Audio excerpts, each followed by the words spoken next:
నిజంగా పెళ్లి చేసుకోవాల్సిన యువకులారా, లవ్ అట్ ఫస్ట్ సైట్ కాదు, లవ్ అట్ ఫస్ట్ సైట్ అన్నారంటే వాడు యాక్ట్ చేస్తాడు, ఈమె యాక్ట్ చేస్తాడు. ఆ నటన చూసి, వాళ్ళ రంగు చూసి ఈడు జోడు బాగుందండి అని పప్పన్న తినేయడానికి ట్రై చేయకు. ఆ తరతల బ్రతుక్కి రక్తపు టన్నం తినాలేడు. అత్తమావులైనా కావచ్చు, తల్లిదండ్రులైనా కావచ్చు. పెళ్లి చేయవలసిన తల్లిదండ్రులారా, మీ పిల్లల విషయంలో ఈ జాగ్రత్తగాను తీసుకోకపోయారో ఎంతో మంది అత్తలు, ఎంతో మంది మామలు మరుభూమిలోకి వెళ్ళిపోతున్నారు తట్టుకోలేక. ఈ పిల్లలకు వివాహం చేసేటప్పుడు వాళ్ళ స్థితిగతులు మీరు ముందు అబ్జర్వ్ చేయడం, తొందరపడకండి. వాళ్ళ తల్లిదండ్రులు ఎలాంటి వాళ్ళు, వాళ్ళ చుట్టాలు ఎలాంటి వాళ్ళు, వీళ్ళ జీవన విధానం ఏంటి అని మీరు ఇదంతా ఎంక్వైరీ చేసిన తర్వాతే రెబ్కా లాంటి కోడలను తెచ్చుకోండి. మీరు మగపిల్లల కనుంటే వాళ్ళకి ఇవ్వండి. ఇస్సాకు లాంటి కొడుకును కంటే రెబ్కా లాంటి కోడలనే తెచ్చుకోండి. రెబ్కా లాంటి కోడలు కావాలంటే ఇస్సాకు లాంటి అల్లుడు గురించి చూడండి. నిజంగా ఇస్సాకు పెళ్లి చేయటంలో కూడా అబ్రహాము తీసుకున్న నిర్ణయం మీకు తెలుసు. ఆదికాండం 24వ అధ్యాయం 2వ వచనం. అబ్రహాం అంటున్నాడు, దేవుడితో చెప్పాడు, నాకు మంచి కోడల్ని తండ్రి, నా కొడుకు ఇస్సాకు అమాయకుడయ్యా, నువ్వు ఇచ్చిన బహుమానం కదా, వాగ్దాన పుత్రుడు. కొడుకు పెళ్లి చేయాలనుకునే అబ్రహాము దేవుడితో ఏమంటున్నాడు? 24 ఆదికాండం 2వ వచనం. కనానీయులు మంచివాళ్ళు కారు, వాళ్ళ ఆడపిల్లలు మంచివాళ్ళు కారు, వాళ్ళ పిల్లలు నా కొడుకు ఇవ్వద్దు అని దేవుడితో చెప్తున్నాడండి. పెళ్లి కూతురు కావాలని దేవుడితో చెప్తారా? ఈ మధ్యనేటి వార్తలు ఆటికి కూడా ఒక పెద్ద కోలము, పత్రికల్లో కూడా ఒక కోలము, వివాహ వేదిక. ఆడేం చెప్తాడు డబ్బుల గురించి? ఆడ దగ్గర కొంత నొక్కేస్తాడు, ఏడ దగ్గర కొంత నొక్కేస్తాడు. అబ్బబ్బబ్బబ్బబ్బబ్బబ్బ ఏమి పిల్లాడండి, పారంలో సెటిల్ అయిపోయాడు అంటులు తోముకొని అని చెప్పడం లాస్ట్ది. దేవుడితో చెప్తున్నారు ఎవరైనా? నీ కుమార్తెకు మంచి వరుడు కావాలా? Ask your father. ఒకరిని అడిగాను, అమ్మ పెళ్ళెందుకు చేసుకున్నావు నిజంగా చెప్పరా అని మనసులో ఉన్నమాట. దేవుడి కోసం అండి అంది. Your right, very good. దేవుని కోసమే చేసుకోవాలి, దేవుని సంకల్ప ప్రకారం చేసుకోవాలి, దేవుని ఆలోచనలతో చేసుకోవాలి, దేవుని సంకల్పానికి లోబడేదిగా ఉండాలి. ఆడవాళ్ల మీద ఆశతో పెళ్లి చేసుకుని దేవుని అనాది సంకల్పానికి అడ్డుపడ్డారు. ఇదే వాళ్ళ జీవితం. ఈరోజు ప్రపంచం అంతా అందులోనే మునిగిపోయింది. కనుక వీళ్ళ వల్ల ఎంత రప్చరు సమాజం, నేటి సమాజంలో కానండి, ఒకనాటి ప్రారంభ మానవ జాతి ఆవిర్భావంలో కానీ ఆదామవుల మధ్య కానీ జరిగింది. అలాగే ఈ దుష్టశక్తి సమాజాన్ని సర్వనాశనం వైపు నడిపిస్తుంది. నా పిల్లల్ని నేను కాపాడుకోవాలి. నేను ఎన్ని మాటలు చెప్పినా ఆదిలో ఎవరన్నా మాట వినలేదు. ఒక్కసారి ఆ దరిద్రుడు వచ్చి ఇది నిజం మా అన్నందుకు వాళ్ళిద్దరు పడిపోయారు. అక్కడ మిమ్మల్ని అందరిని అప్పగించేశాడు, తీసేసుకున్నాడు. ఆదామవ్వలు అప్పగించేశారు. వాడు గర్భాన పుట్టిన వాళ్ళందరినీ సర్ప సంతానంగా మారిపోయారు. వాళ్ళంతా ఎవరు బాగు చేస్తారు? మనమే బాగు చేయాలి. వాళ్ళ దగ్గరికి వెళ్తే వినరు. మరి ఏం చేద్దాం? కనీసం మనకు పుట్టిన వారినైనా, ఆ పుట్టిన వారికి మంచి జోడీనైనా, సంకల్పాన్ని ఎరిగిన బిడ్డలిద్దరూ పిల్లల భవిష్యత్తును నిర్దేశించాలి. అక్కడ నుంచి చేసుకురావాలంటే పునాది. ఇప్పుడు మీరు ఎవరిని కాపాడలేరు. ఇక ముందు వివాహము చేసుకునేవారు ఆడవాళ్ళు కానీ మగవాళ్ళు కానీ దేవునితో మీ రిక్వెస్ట్ పెడితే, ఆ దేవుని ఆలోచన మేరకు ఒక చక్కటి అల్లుడో ఒక చక్కటి కోడలో దొరికితే, ఆడగర్భం నుంచి పుట్టిన వాళ్ళలో మళ్ళా ఒకటి కేశవులు అంటాడు, చేదైన వేరు. అలా పుట్టిన వాళ్లలో ఎవడు మంచివాడు, ఉత్తముడని చిన్ననాటి నుండి మనసెరిగిన తల్లిదండ్రులు వాడిని దేవుని వైపు తీసుకుని వెళ్ళాలి. అప్పుడే ఆ తరాన్ని మీరు కాపాడగలరు. దేవుని పిల్లలారా, బాగా మీరు ఆలోచించాలి. మీ గర్భఫలములు దేవునికి ఒక పౌలుగా, దేవునికి ఒక యేసుక్రీస్తుగా, దేవునికి ఒక అపోస్తలుగా, పేతురుగా, యోహానుగా, అనేక శిష్యుల్లో ఒక స్టెఫనుగా దేవుని కొరకు ఉన్నతమైన జీవితాలని ప్రపంచానికి చూపిస్తారు. సమాజాన్ని మార్చగలుగుతారు. దేవుని సంకల్పాన్ని నెరవేర్చాలి అంటే ఈరోజు నేను ఆశించేది కూడా నా పిల్లలందరినీ, దేవుడు నాకు ఇచ్చిన పిల్లలైన మీ అందరినీ కూడా దేవుని సంకల్పానికి వారసులుగా చేయాలనేదే నా తపన. నా అంతటి వారు మీరు కావాలి అని. నేను ఏ నెట్ట ముందైతే మాట్లాడుతున్నానో ఆ నెట్ట ముందు నా పిల్లలు మాట్లాడాలని, నేను ఏ వేదిక మీద కూర్చుంటానో ఆ వేదిక మీద నా పిల్లలందరూ కూర్చోవాలని కలలు కనే తండ్రిని నేను. పక్షపాతం, ఆశ్రయించిన జనానికి ఎడల పక్షపాతం అలా చూపేవాళ్ళు కాదు. మీరు గొప్పవాళ్ళు కావాలి. నేను ఉండేది చాలా తక్కువ కాలం ఈ భూమి మీద, మీరు ఉండేది నాకంటే ఎక్కువ కాలం. మీ పిల్లలకును పిల్లల పిల్లలకును తెలియచేయడనే మాట మనం బైబిల్లో ఉన్నది ఎప్పుడు మర్చిపోకూడదు. పెళ్లి చేయవలసిన తల్లిదండ్రులారా, మీ పిల్లల విషయంలో ఈ జాగ్రత్తగాను తీసుకోకపోయారో ఎంతో మంది అత్తలు, ఎంతో మంది మామలు మరుభూమిలోకి వెళ్ళిపోతున్నారు తట్టుకోలేక. ఈరోజు అనేక మంది పెద్దలైన నా వయసులో ఉన్న తల్లిదండ్రులు ఓల్డేజ్ హోముల్లో ఉంటూ విదేశాల్లో భార్యలతో సెటిల్ అయిన కొడుకులు వాళ్ళ జ్ఞాపకాల్లో పెట్టుకుంటూ ఆ వాకిళ్ళలోకి వచ్చి వాళ్ళు కాళ్ళు చాపుకొని కూర్చొని తీరు తల్లిదండ్రులను ఒక హోములో పడేశారు. డబ్బిస్తున్నారు కానీ కొడుకు కనబడాలిగా, తల్లికి డబ్బిస్తున్నారు, కొడుకు పిల్లలను చూడాలిగా. ఈ తల్లి ఇస్సాకు, రిబ్కా ఈ సంకల్పానికి అనుకూలంగా తన కొడుకుల్ని, తన కోడళ్లను, తన మనవరాళ్ళని, మనవరాండ్రని ఉంచుకోవాలని తల్లి వాట్ ఏ వండర్ఫుల్ అడ్వైజ్ అండి తండ్రికి ఇచ్చింది. తల్లిదండ్రులు నిర్ణయించినంత వరకు వివాహం చేసుకోకూడదని నిర్ణయించుకున్న పెద్దలు నిర్ణయించిన వివాహం అంటారు దీన్ని. అలాగని పెద్దలంతా మంచి నిర్ణయించరు. ఎవరు ఎక్కువ కట్నం ఇస్తారు, అది కుంటిదైనా గుడ్డిదైనా పర్వాలేదు, కోట్లు కట్నం ఇచ్చే సంతలో గేదెలు కొనుక్కున్నాడు కొనుక్కుంటా అనే టైపు, అది పెద్దలు నిర్ణయించింది కాదు. భవిష్యత్తును ఆలోచించాలి, దేవుని సంకల్ప ప్రకారం చేసుకోవాలి, దేవుని ఆలోచనలతో చేసుకోవాలి. కానీ యాషావు తొందరపడి వివాహం చేసుకొని తన తల్లికి, తన తండ్రికి, తన భార్య వలన ఇబ్బంది, మనోవేదన. దేవుని పిల్లలారా, బాగా మీరు ఆలోచించాలి. దేవుని సంకల్పాన్ని నెరవేర్చాలి అంటే మీ పిల్లల విషయంలో ఒక రిబ్కాకున్న ఆలోచన, ఒక రిబ్కాలంటే ఉత్తమురాలని భార్య ఇచ్చిన అడ్వైస్ తీసుకుని ఇస్సాకులంటే ఒక ఉత్తముడు పిల్లల భవిష్యత్తును నిర్దేశించాలి. అలా నిర్దేశిస్తేనే మీ గర్భఫలములో దేవుని కొరకు ఉన్నతమైన జీవితాలని ప్రపంచానికి చూపిస్తారు, సమాజాన్ని మార్చగలుగుతారు. మరొక 50 ఏళ్లలో ఈ విశ్వాన్ని ఆక్రమించాలి ఈ విప్లవం.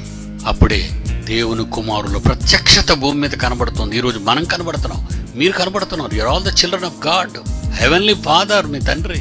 భూమి మీద జననం ఇచ్చిన వారు తల్లిదండ్రులు అనుకోకండి, వాళ్ళని సంరక్షకులుగా, నీ జన్మకు సంరక్షణగా ఉంచడానికి తల్లి తండ్రి అని తన్నిచ్చాడు.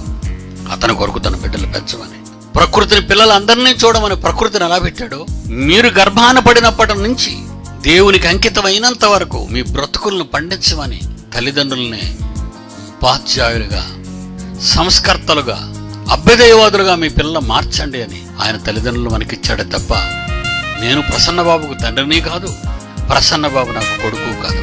ఆయన కొడుకుని నా గర్భం ద్వారా భూమి మీద కనిపించి మా గర్భం గుండా బయటకు వచ్చిన వాళ్లను, పిల్లల్ని, ఇన్ని గర్భాల నుంచి మీరందరూ వచ్చినా మీరంతా నా పిల్లలు అని మీ గురించి ప్రార్థన చేయని రోజంటూ ఎప్పుడూ నా దగ్గర ఉండదు.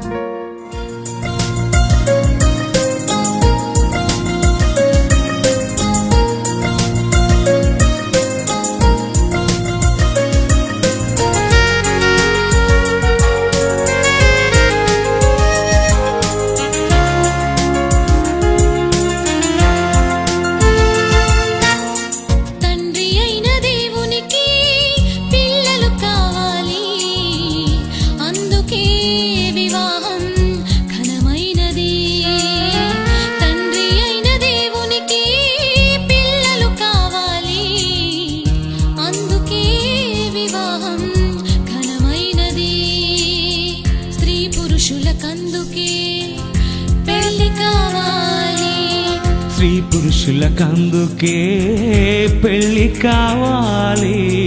ఈ భూమిని నిండించాలి, తన కలలను పండించాలి. ఈ భూమిని నిండించాలి, తన కలలను పండించాలి. ఎందుకో మనిషికి తెలియకున్నది, తండ్రి అయిన దేవుని అనాది సంకల్పమని. తండ్రి అయిన దేవునికి పిల్లలు కావాలి, అందుకే వివాహం ఘనమైనది.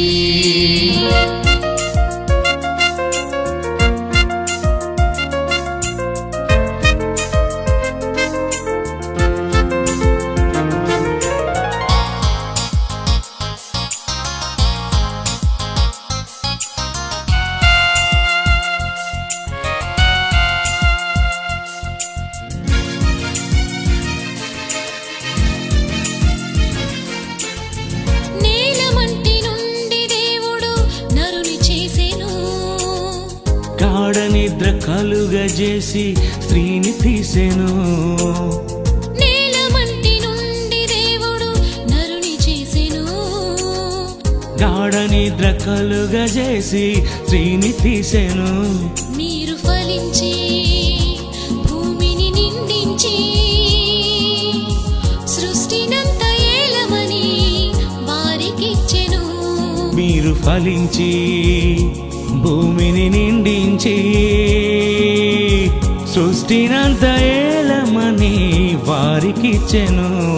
తన పోలికతో మీరు కనాలని, తన రూపంతో తనకు కావాలని, తన పోలికతో మీరు కనాలని, తన రూపంతో తనకు కావాలని, దైవ జ్ఞానమందు వారిని తీర్చిదిద్దాలని. ఎందుకో మనిషికి తెలియకున్నది, తండ్రి అయిన దేవుని అనాది సంకల్పమని. తండ్రి అయిన దేవునికి పిల్లలు కావాలి, అందుకే వివాహం ఘనమైనది.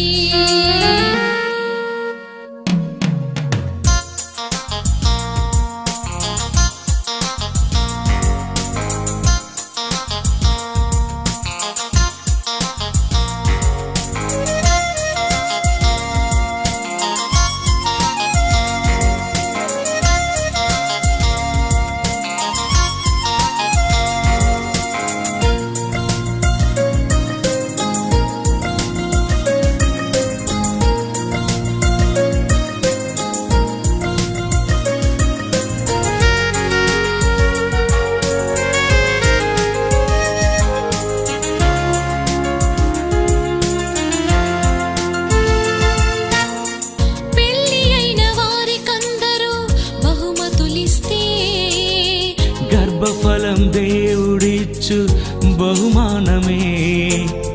పెళ్లి అయిన వారికందరూ బహుమతులిస్తే గర్భఫలం దేవుడిచ్చు బహుమానమే. దేవుడు లేడనే వారితో మీ పిల్లలు వాదించి దేవుడున్నాడని రుజువు చేయాలి. దేవుడు లేడనే వారితో మీ పిల్లలు వాదించి దేవుడున్నాడని రుజువు చేయాలి. మీ పిల్లలని ఇలాగే పెంచాలని, మీ పిల్లలు ఇలాగే పెరగాలని, మీ పిల్లలని ఇలాగే పెంచాలని, మీ పిల్లలు ఇలాగే పెరగాలని.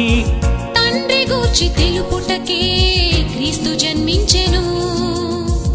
ఎవరికి తెలుసు ఆ తండ్రి మనసు, తన కోసం మనలను కన్నాడని. తండ్రి అయిన దేవునికి పిల్లలు కావాలి, అందుకే వివాహం ఘనమైనది. తండ్రి అయిన దేవునికి తనయులు కావాలి, అందుకే వివాహం ఘనమైనది. స్త్రీ పురుషులకందుకే పెళ్లి కావాలి, స్త్రీ పురుషులకందుకే పెళ్లి కావాలి. ఈ భూమిని నిండించాలి, తన కలలను పండించాలి. ఈ భూమిని నిండించాలి, తన కలలను పండించాలి. ఎందుకో మనిషికి తెలియకున్నది, తండ్రి అయిన దేవుని అనాది సంకల్పమని. తండ్రి అయిన దేవునికి పిల్లలు కావాలి, అందుకే వివాహం